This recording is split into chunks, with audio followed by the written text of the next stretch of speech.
Kumbira is the longest-running annual culinary arts show and competitions outside of Metro Manila.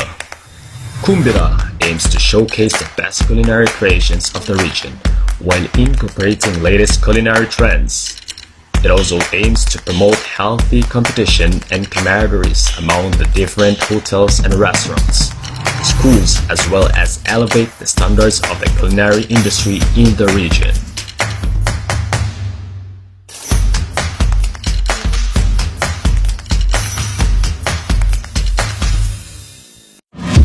The event also featured renowned chefs and industry practitioners as judges who will help hone the various skills, artistry, and creativeness of the food and beverage practitioners and students in the competitions.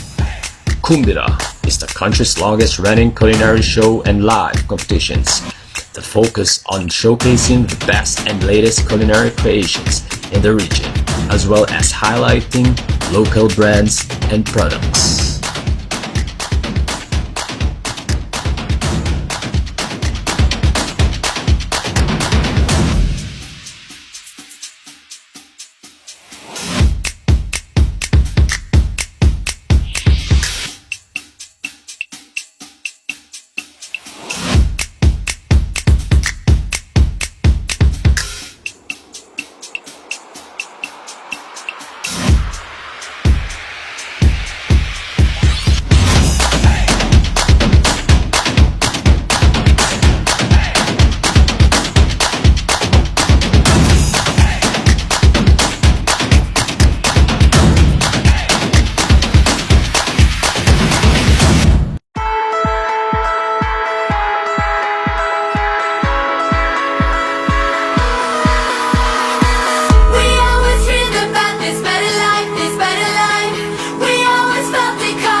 Today is not just an ordinary Kumbira opening day.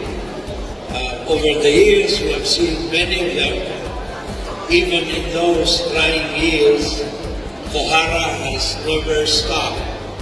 This is one good characteristic that I can really describe Kohara with. The commitment of Kohara to not just to promote culinary arts, but also to promote Cagayan de Oro. Ato pagpakan ng Kohara for the indefatigable spirit, the spirit to pursue, the spirit to continue, and continue in a bigger way. And wow, featuring this time recipes from Brunei, Indonesia, and Malaysia. Good morning, everyone. Sa atong mga judges, led by Mr. Candler, and of course, sa atong DOT officials, Assistant Secretary Abu Bakar, who used to be a councilor of Zamboanga City, and Director Mayor Chuan, and other officials, Nangdoti, the chairperson of our Tourism Council, Bong Pilais, the president of Kohara, and other officials. Kohara has gotten to be a real force, not just here in Cagayan de Oro, but in the region.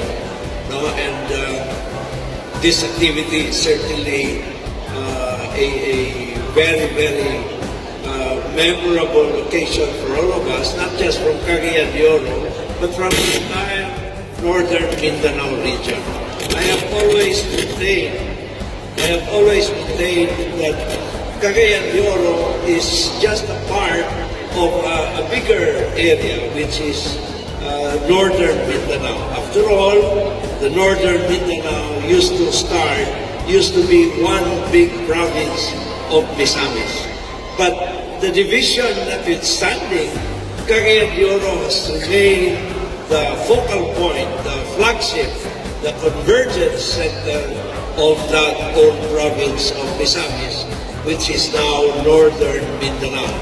So the fiesta of Cagayan de Oro really is not just a fiesta of the city alone, but the fiesta of the region.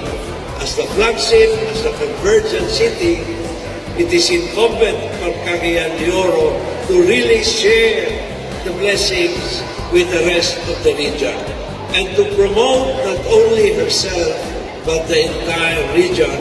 And that's why we have organizations like Kohara pursuing that role that Cagayan de Oro has to perform in a much bigger way.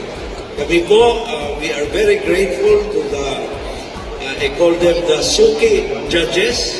They've been here.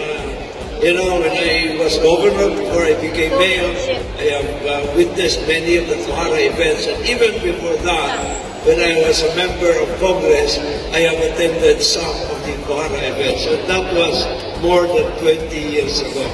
So let's continue with this memorable and special event, part of the Higalaay Fiesta of the city, in order to thank our patron saint, Saint Agustin, and his mother, Santa Monica, for the intercession. Cagayan de Oro is what it is now because of the unity and the indomitable spirit that the people, not just of Cagayan de Oro, but of the region, have demonstrated over the years. We've gone through many difficult times, but amidst all those difficulties, Cagayan de Oro and the region have always emerged stronger. And thanks to organizations like Kohara, we have reason to be inspired, not just for today, but in the many, many years ahead. Congratulations. Good morning. Welcome.